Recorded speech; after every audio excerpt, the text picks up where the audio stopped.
Cost of living and taxes. These are two very important things that you need to consider when you're looking to become financially independent, especially if you're looking for a place to live. So these are two things that might affect the place where you're looking to live. But which one of them is more important? For example, is it more important to live somewhere with a lower cost of living to achieve financial independence?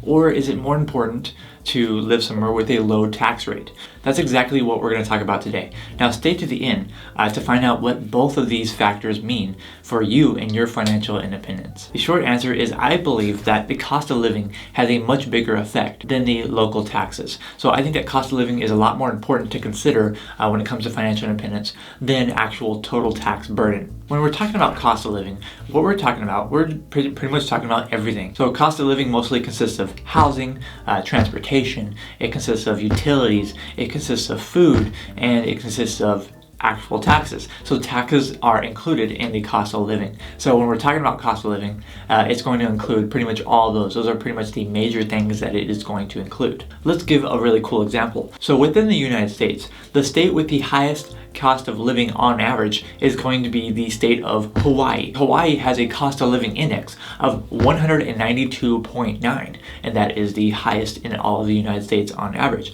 And that is in relation to 100 being the median national average. So if the median national average cost of living for a state is 100, Hawaii is almost twice that amount.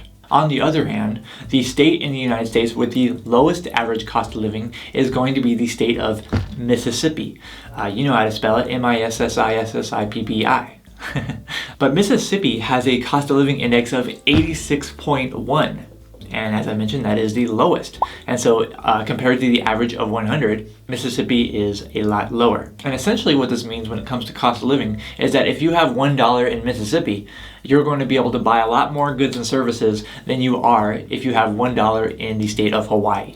Now you probably already knew that, but the actual difference in cost of living, 192.9 versus 86.1, you may not have realized how significant of a actual difference that is. And that's just the most extreme example of how the cost of living is going to drastically affect how much money you need in order to achieve financial independence and how much money you're going to need in order to stay financially independent in the long run. Now, on the other hand, we have taxes. So taxes are also a very big determining factor for a lot of us in the financial independence community. So there are many different kinds of taxes that you're going to pay. Most notably, you have income taxes. You also have sales tax when you go to buy something. Another one you have is property tax. And then one that not too many people realize is what's known as excise tax, or it's basically a hidden tax that's already built into the price of the product. All of these taxes are going to affect us in different ways. If you have a higher amount of income, then most of the time you're going to pay a higher amount of income taxes. Now it's going to be the same wherever you go in every state in the United States for federal purposes. So federal income taxes, the same rules are going to apply. But all 50 states, they might have different tax rates. Some states, they have 0% tax rates. That's the state that I'm living in. I moved to Tennessee recently in order to become financially independent, and I'm very much enjoying the 0% tax rate here in Tennessee. So a lot of states, they have their own rules, and so you have to look out for that. And that could be a very big factor when you're trying to determine where you want to live when you become financially independent. If you plan on buying your own house or plan on investing in real estate, then property taxes are going to definitely affect you. One contributing factor to the reason why I chose not to move to the state of Texas, which is also a 0% income tax state, is the very high property tax rates that they have there in that state. Maybe if you're also considering moving to Texas, like a lot of Americans are, you need to look into that because their property taxes are a lot higher, even a lot higher than the state that I moved from, which was the state of California. So California, they have really high cost of living, but the property taxes that they have on houses there are actually, as a percentage, very, very low, and actually not as high as many of the same similar houses that you can get in Texas. Even though the prices are a lot lower, the taxes are a lot higher in the state of Texas. And so property taxes are definitely something that could affect you if you plan on buying any kind of real estate. And then, obviously, everyone who buys goods and services, most of the time just goods, is going to pay sales tax. And so a high amount of sales tax can definitely affect you in financial independence, even if you're spending like a lower amount of money. If you have a sales tax of 10%, which I have seen before, if you have a sales tax of 10%, that's 10% of your income that you're spending every year that's going to sales tax. And so that's essentially a 10% tax on your income, especially if you're financially independent, because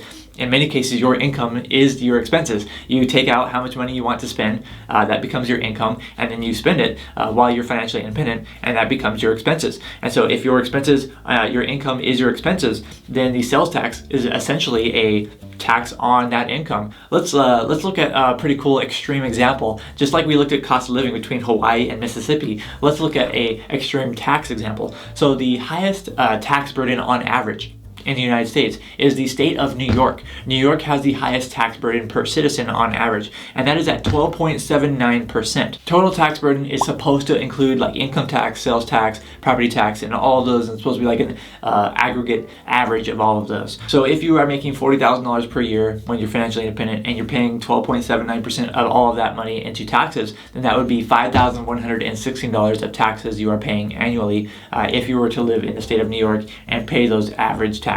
On the lowest end, we actually have the state of Alaska. Alaska is definitely known for having very low tax rates. Alaska, the average tax burden per citizen is 5.10%. And so if we apply that to the $40,000 per year, we have a total annual tax bill of about $2,040.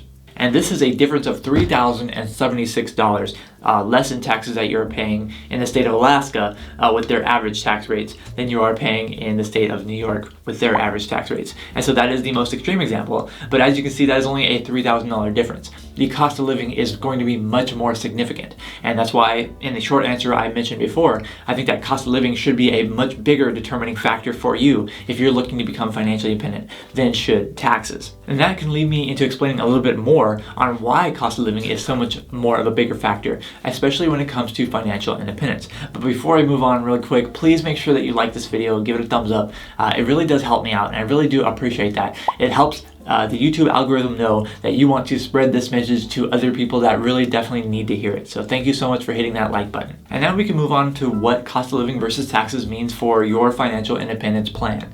So what I think this should mean is that you should weigh cost of living as a bigger determining factor than you should for taxes, especially if you're looking at it at a state level. You might look at a state with a really high income tax rate. You might look at, say, California, and you can say, wow, so California, they have the highest marginal income tax rate.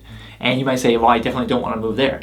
But however, that income tax rate probably won't apply to you because that top income tax rate is probably only going to be applicable to people who are making a very, very high amount of income. And if that is you, then good on you, right? Go to a low income tax state. But for most of us, even if we were living in California, we're actually not probably paying that 13.3%, I think it was, for the highest income tax rate. We're probably paying closer to, maybe if you're in the median income, 5 or 6% on some of your income, the marginal rates. And so it's actually not as high as you might actually think when compared to many of the other states across the United States. Other taxes can definitely affect us a lot more while we're financially independent. If you own a home, then I think property taxes are going to definitely affect you. If you are spending money, which you definitely are in order to survive, then sales tax is also going to definitely affect you, especially if the more you spend, the more you're going to pay in sales tax. And so definitely taxes are something to consider, but cost of living is so much bigger when it comes to your budget. When it comes to your financial independence plan, cost of living is going to affect you way more than taxes, in my opinion, unless you have a really high amount of income in those certain circumstances. But if you're living like a traditional financial independence life, if you're going for a barista FI.R.E, if you're going for a lean FI.R.E, even if you're going for like regular FI.R.E, and probably even fat FI.R.E in some circumstances, then I think that cost of living is definitely going to be a much bigger contributing factor to your financial independence plan. It's going to affect you a lot more than taxes will. And when it comes to cost of living, another thing that you do need to keep in mind is that cost of living is actually a lot more small scale than taxes are. So taxes, we're usually talking about obviously on the federal level, but we're usually also talking about it on the state level and sometimes in the local level, especially when it comes to like sales tax and property tax.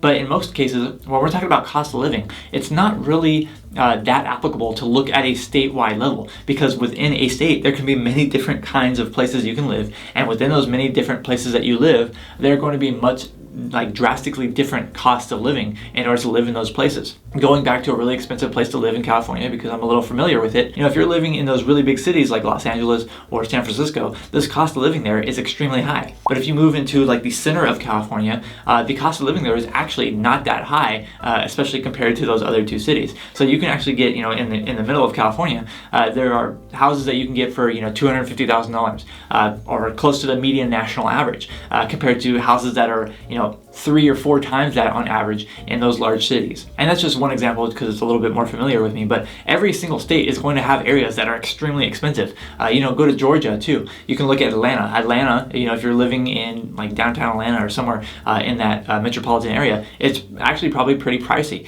Atlanta is very expensive, but then you have many parts of Georgia that are very low cost of living in order to reside there. And so this is going to happen on every single state. There's going to be places that are expensive and there's going to be places that are cheap. And so I think that cost of living, if you're going to be looking at it, it's not really applicable to look at it at a state level. You're going to have to, go down into the city level or go down into the county level, or go a little bit smaller of a scale when you're comparing cost of living. And while cost of living is definitely a bigger factor in my opinion when it comes to your financial independence plan, taxes are definitely something you still need to consider. And that's why, if you haven't already, you definitely need to watch a video that I created on how to minimize your federal income taxes for financial independence. If you haven't watched that video already, make sure that you watch that video. And thank you so much for watching this video. I'm Zach from OnCashflow.com, and I hope to see you next time.